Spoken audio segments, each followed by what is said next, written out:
Hi guys, and welcome to another video. I thought I'd start us off at Zakwang Skyway this time, so we didn't have to walk through pretty much 2 loading screens. Oh, I need to change my build, don't I? Actually, do you know what? I think I might keep remove Hex on at the moment, just because we're going to be fighting Amphat. It looks like they just love using empathy. So, oh, no, I have to rezone anyway, because we're not in hard mode. So we're going to be seeing 3 loading screens.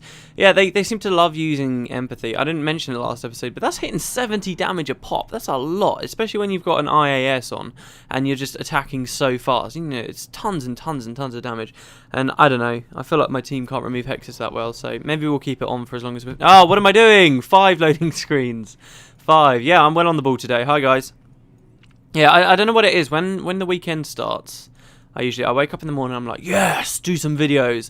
And the longer I leave it through the day while I just procrastinate doing other things, the less I end up sort of feeling on the ball when I finally do it. Hey, Zanhai, how you doing, man? He should at least spawn in... well, no, I guess I can understand why he doesn't.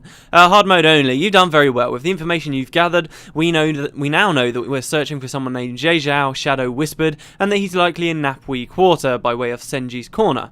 We don't know yet what the connection is between him and the Amphat's movements, but that they are related at all tells me much. This is a threat to the people of Kantha. It must be dealt with before any harm comes of it. Okay. We must act quickly. Actually, I'm pretty sure it's no big deal. Well... I don't know. I get the feeling that we could not do anything, and Kantha probably wouldn't change in the slightest. Whatever. So we're going to go to... Wait, we're already... Oh, yeah, you're already at Senji's Corner. So we're going to go to Senji's Corner and do something quite cool here. I love what they do with this quest, because, as you guys know, if you saw me play through Factions, this is actually something, it's quite a big thing, but I think it's something that a lot of actual players of the game probably miss. The area that the mission Napui Quarter takes place in, you know, that really celestial, weird place, is actually available as an explorable area, as are all missions in Factions. That's just the way they did it. They saved on time and resources. As you know, in Prophecies, all of those missions were not accessible after you completed them. They didn't double up as explorable areas as well. Well, with Factions, I guess to save time, it was kind of smart of them to do so. They decided to double up here. So all of them you can go back to in explorable areas. Sometimes the main storyline would take you back through them as explorable areas too. But with this one, with Napui Quarter, there was really, unless you were like a ranger and you wanted in ranged lunge, which was one of the elite skills that you could get here, there was really no reason to come here at all. And I know, me personally, when I first played through Factions, oh, look at all the AoE, this isn't good. Look at them die. Look at them die. Just watch them all melt away. Should I use an Armour of Salvation? Do we have any consumables? I do have a lot of money on this character for some reason. And most of the time through all of the videos, you might have noticed I've not like had money on the screen, but I kind of have got a little bit lazy with that lately. We'll keep going. I guess I can just spam clovers. Yeah, so they always doubled up. And this one here, yeah, I never came here. I never came here on my first character. I don't think I came here on my second character either. There was really no reason. Not until I started vanquishing or I learned about the elite skill and stuff did I come back into this area. The reason is there's no quests here, as I said when we were playing Factions, and generally there's very little reason. There is kind of a reason that I don't think ArenaNet planned. What you can do is when you first get to Senji's Corner, before doing all that crap to go all the way up to Tanakai Temple, if you go down this way, you can go through that portal there, as we saw on Tom Bluewood, and you can get to Martu Keep quite quickly, and that can act as a shortcut later on, which is quite nice once you've like completed Tanakai Temple. But aside from that like weird little shortcut that you can do there, there's no reason. There is... Oh, this is a bit weird. I don't think you... Are we going the right way? I don't think you go and fight those Amphat over there.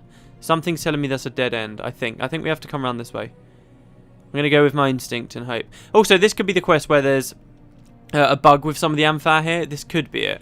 It must be it. What else would it be? I think there's a bug on this quest, or at least there used to be a bug. Oh no, we're going to die again. Everybody leave. Leave the AoE, please. Yeah, there was a bug on this quest where one of the groups of Amphat that's around don't actually fight you. They just... Oh, look at all the AoE. Do I have to keep flagging you all out of it? They're like the Amphat, you'll walk over and they just kind of stand there and you can hit them and kill them on your own time and they won't do anything. I think that's this quest, or it's something else that I'm thinking of there. Okay, let's start reading out the dialogue, shall we? I've not even finished my speech about the reasons that you can come back here. So Wan Ra is here. Okay, Wan Ra says, I know that it hurts losing him, but we must... Ooh. Okay, alright. No, this isn't spoilers. This isn't spoilers. I think this is good. Okay, right, this is one of the actual dialogues that we were supposed to see as we were playing through the game. Hooray! Right, so there are lots of hidden ones. It turns out some of them are on the main path. So this is one of them, right? Very cryptic, all of these things. We're going to do them all in our own in an episode of their own at some point, but I guess this is a nice little taster. So you'll find people talking as you walk around Kai Ning. Wan Ra, just a random peasant, says, I know that it hurts losing him, but we must be strong to honour the sacrifice that he made. And Isu Jie says, how can you see it like that? He was our only son. Will his noble intentions call out warmly, telling me that he's home? Will they smile fondly and tell us the challenges and joys that his life has brought him? No. But they will leave us with the memory that he died, choosing his own path, and to give his life for it, that it meant it was something he truly believed in. And Wan Rao says, how many parents are blessed to know what their children have found the path they wanted to walk in life? We should be so happy. His life may have been short, but his wish has been fulfilled. What are they talking about? What's going on? Yeah, alright, so good. I now regret not sort of going through these as we've been going through Winds of Change. These are quite good dialogues. I do enjoy a lot of these. So there you go. There's the first one, guys. Very cryptic. What's going on? We will learn all these things as we go through Winds of Change. The best thing with this was really when Winds of Change first started coming out, obviously they were doing it in big chunks. And part 1 came out and we heard about all this stuff and it would be a long time. Obviously we had to wait for the other parts before we really learned what was going on, which was really, really awesome. Anyway, I don't remember where I kind of left with my little speech. This place here, they do something cool. So the main difference, though, between this area, returning to this mission area as an explorer area, and the other ones, is that this place we're walking around here isn't actually a part of the mission. Right, so it's a little bit odd. What they did here was this section over here was where you went in the mission, while there was a gate while you were in the mission that was locked. And then once you completed the mission, if you chose to come back out into what's known as the explorable area, which is still essentially the same zone, the gate was still locked, but you'd be on the other side, and you could come to this burning bit of the city here. This really, really awesome area, actually. Have we gone the wrong way? I think we might have. Oh, no. Well, hold on. We need to go up there and kill those Ampha. What happens if I just make my guy auto-run? Oh, I think we've gone the wrong way. Unless we can, like, run around in a big circle. No, we may have gone the wrong way. Hold on. Shit. I'll cut it if it takes us ages to get back up there. Can't we just... Isn't there just a left we can go? Alright, well, it turns out where I kind of went with my gut feet. Oh, no. Yeah, no, I did go the right way. Yeah, so we just come up this thing here. Oh, I think this may have been the group used to spawn here that never attacked you. These were where the Ampha were. So, yeah, what they did was you get to come to this part of the explorable area that's deemed the same area as where you were in the mission, but it's a different section. You can never actually go back to that part of the mission. However... And I mentioned that in Factions. I probably mentioned it a lot more eloquently than I put it this time. However, now with Winds of Change, as we saw with the War in Kryta and Hearts of the North did it as well, maybe a little bit. Oh shit! Look at all this AOE. This isn't fun. What's going on? Why are they targeting those guys and not me? Am I going to have to every single encounter here start flagging my heroes back, running in so that they bait all the AoE out on me, and then unflag my heroes so they can run forward? Am I going to have to do this? Because I swear to God, I will do it. I'll see you guys in a second. We're going to cut it back there. Oh, on our way, I suppose. I can cut this if they don't say anything. But do these guys actually say anything if you click them? Oh, they do. It's never easy to lose someone. It's a challenge you will carry for the rest of your life. To not lose yourself to the pain that the emptiness brings. Who did you lose? I'm tired of this. I'm tired of all of this. Cantha may be safer, but what good is it in a safe world where I can no longer have my son to share it with? Fair enough. Okay. Right, yeah, I'll see you guys when we're there. Can you whisper? Oh, looks like Zanhai's aggroed them. Okay, no problem. He's aggroed 2 groups, in fact. Right, everybody get back. Everybody go back there. Please, Searing Heat. If you're going to cast Searing Heat and all that shit, yeah, good. Cast it here on me and Zanhai. Waste it all. There's such a nice ball of casters up on that corner up there. It's too tempting. I'm going in. So, yeah, basically what they did here with Winds of Change was the same as... empathy! Is the same as what they did with War in Kryta and stuff. So now you can come back out into this explorable area, and that gate that's usually locked is actually unlocked now. So you can kind of go back, and this is one of the very few situations where, in Factions, you do get to essentially go to an entirely new area as far as explorable areas are concerned. Which was a really nice part of the War in Kryta, right? Because it would let you go back into these missions, which we never really considered before. They obviously didn't have that option with Factions because it was like that from launch. But here, there was a section that was not a part that was not accessible, so they kind of bring it back. We'll get to the gate in a minute. I really probably should have talked about it at that point, but it's kind of cool when you get through the gate. Moving up this way. I have no idea if I'm moving the right way. This is the way to the bush. Am I seriously going the wrong way? Was it just left? I think it might have been left. Hold on, guys. I'm gonna cut it. See if it's a check wiki. Whew. Okay, they're dead. Yeah, no. I was going the right way. I don't know why I kind of question myself for a second there. I think we're doing all right. You definitely do have to go around there. There's no like direct means of traveling to that location. I'm not sure if I'm going the right way now, but hey, we'll wing it. We are definitely going in the right general area. We're going to come up here. I forget what I was talking about, really. Yeah, that group, we skipped ahead a little bit there, you probably noticed. That group just decided that they were going to attack me while I was all tabbed out, which is brilliant. So that's kind of the story there, a thrilling one, I know. And we can kind of go through this weird little gazebo thing. Actually, I don't recognise this at all. I don't think I've ever seen anything like this in Factions. You go through there, really? Alright. Here we go, this is the gate. So you come over here. Normally, this is an explorable area. The reason why I haven't seen that is because there's literally no reason to come here. I don't even think there's any spawns here when you're vanquishing the area. But this gate here is usually shut, alright? This is before, after you finish the mission, you come back in explorable version. This, as you probably recognise from the lighting over here, is what it's like when you're in the mission. There's a lot of really weird lore things that we can talk about here. I'm gonna talk about it, I guess, even though a big part of me thinks that it's just that the developers were being lazy, to be honest, because they didn't want to like change all this part of the explorable area. So, but first, and Zanhai says as we move forward, that Ampha have helped to spread the plague. To me, that makes them no better than the afflicted they brought down upon us. Okay, so demonizing the Ampha here. What the hell? Are they scripted to run in like that? Ah, these are the Jade Brotherhood. Right, so as we know, the Jade Brotherhood and the Ampha hate each other. So if we just flag away... I'm not sure if those Jade Brotherhood are quest mobs or default spawns. What, are you guys not going to fight one another? They're not going to fight one another. What the fuck? That's ridiculous. I guess it's because they're new spawns and old spawns and it doesn't quite count. Alright, so never mind. Yeah, so over there... I really should be talking about this when we're there. Hold on, let me kill these guys. I'm going to cut it. It's so easy to slice through the Jade Brotherhood. It feels good to be able to fight just normal mobs again.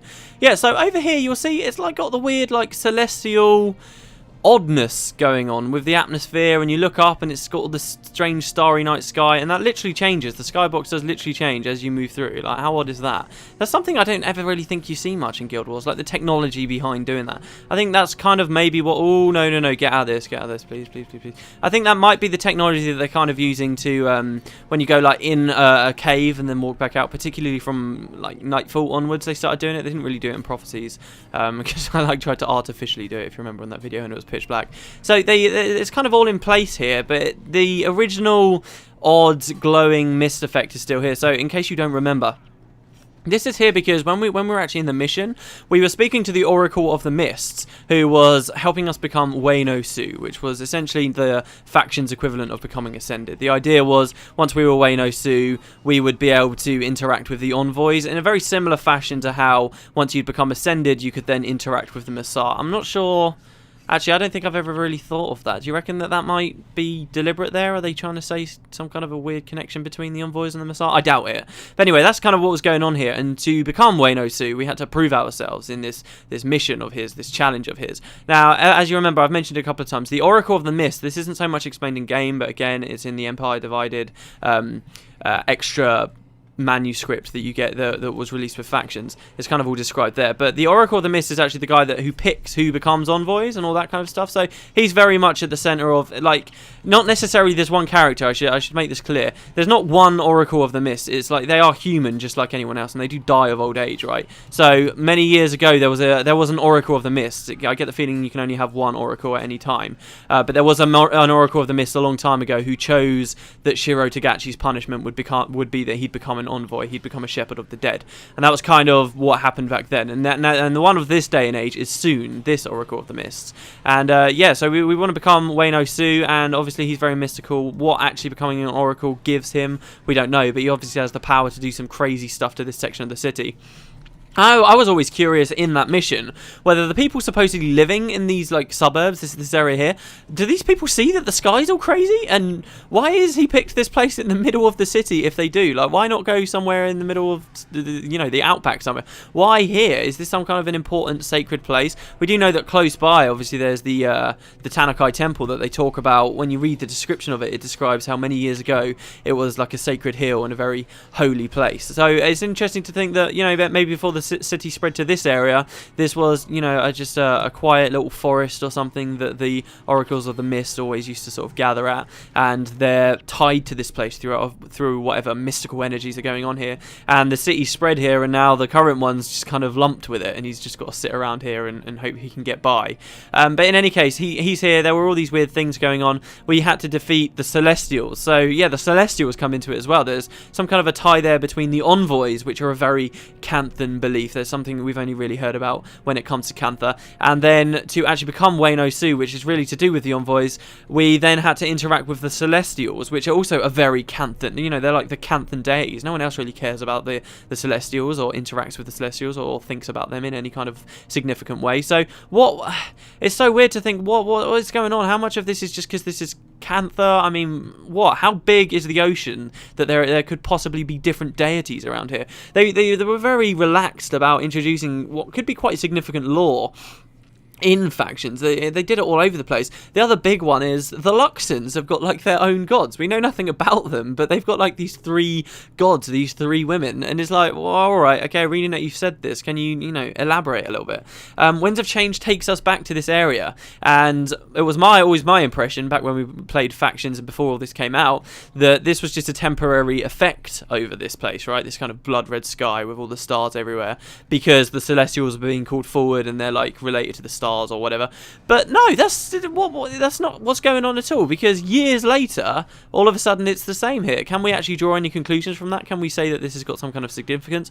Or, as I said before I started this big long talk, is it just because the game was coded like this because this is what the Explorer area was originally like and ArenaNet didn't have the resources to change it later on? I mean, it's weird, isn't it? I guess it's whatever you want to believe. It's another one of those situations, but yeah, it's interesting anyway. You can still see on the floor as well. You know, when we were playing that mission, you got a choice of where you wanted to teleport to at the start, like what Celestial wanted to kill first, and those little teleportation pads are also still around on the floor. And when I was playing with Mike as well, it was actually quite interesting that I saw them. I was like, oh, what's going on here? Did ArenaNet add this little detail? I don't think they did. They've just left over the teleportation pads.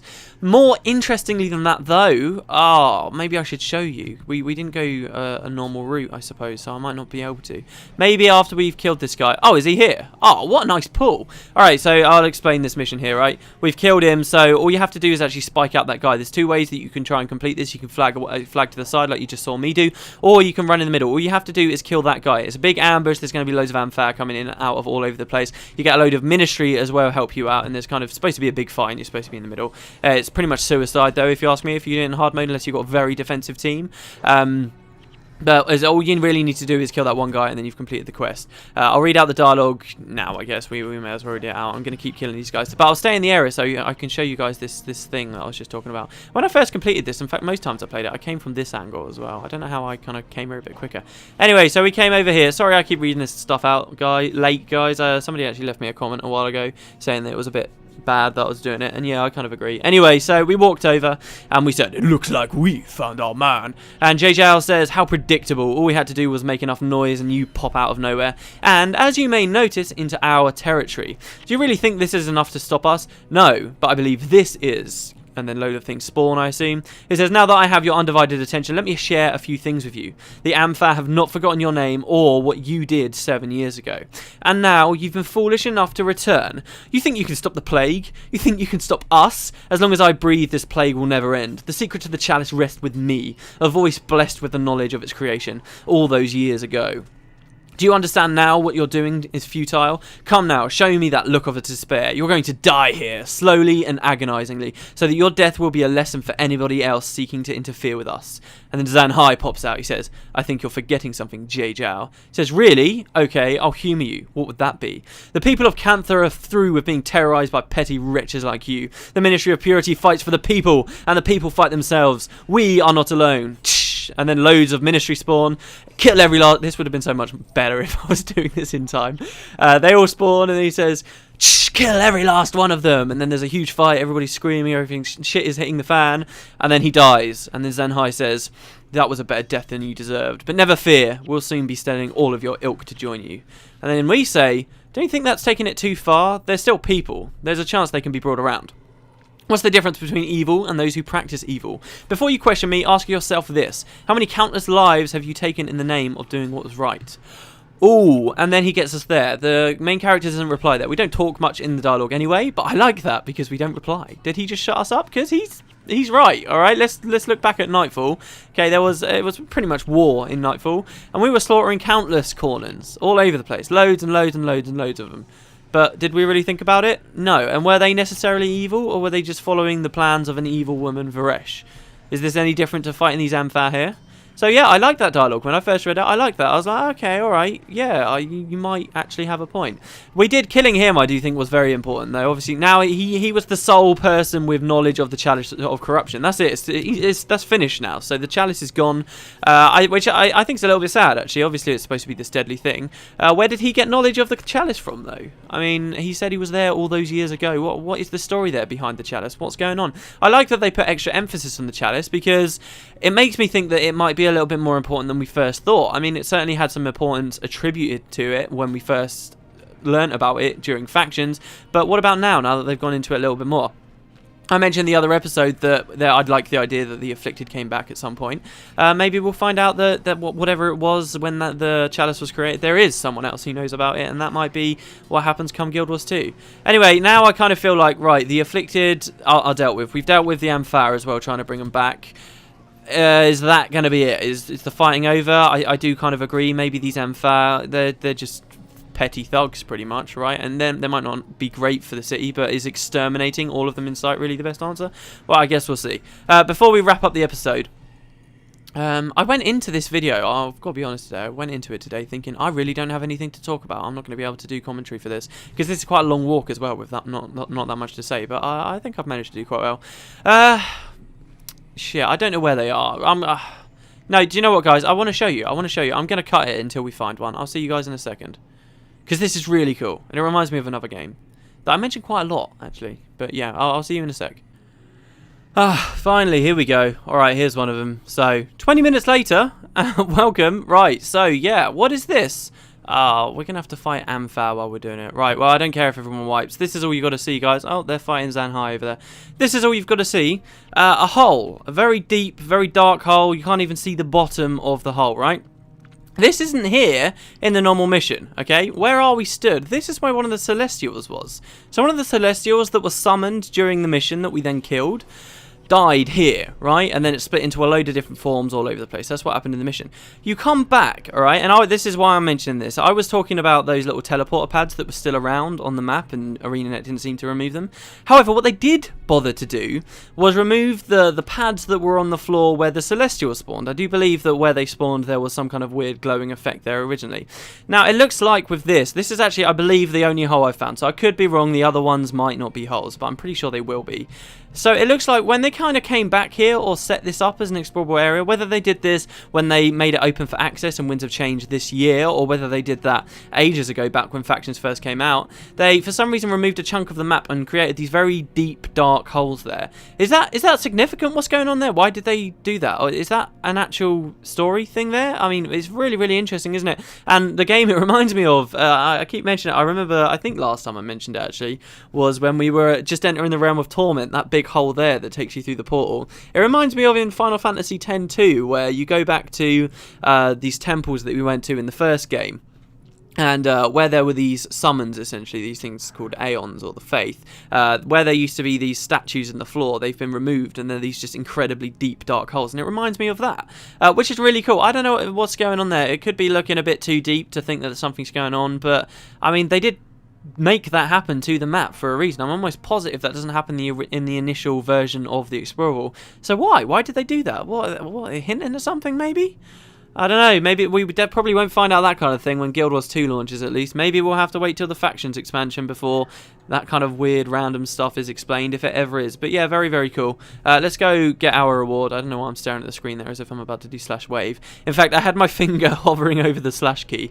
We'll ignore that for now. Come on, I'll see you guys back out at Thingamabob. Hey Broheem, how's it going? He says, we sent a powerful message to the Amphar this day. We have indeed. Their stranglehold on our streets, our city, is coming to an end. The people will no longer live in fear, and they are going to take their homes back with their own hands. With this victory, it is assured that more people will hear the call and our cause. Justice is on our side, and we have the momentum. We must continue to take the fight to the Amphat and to the Jade Brotherhood for the sake of a stronger Cantha. There we go. Brilliant. Right, so what happens with the story next? Well, I guess we'll find out next time. I hope you guys enjoyed the episode, and I will see you later. Have a good evening or a good afternoon. It's been such a nice day out, I tell you. See you later, guys.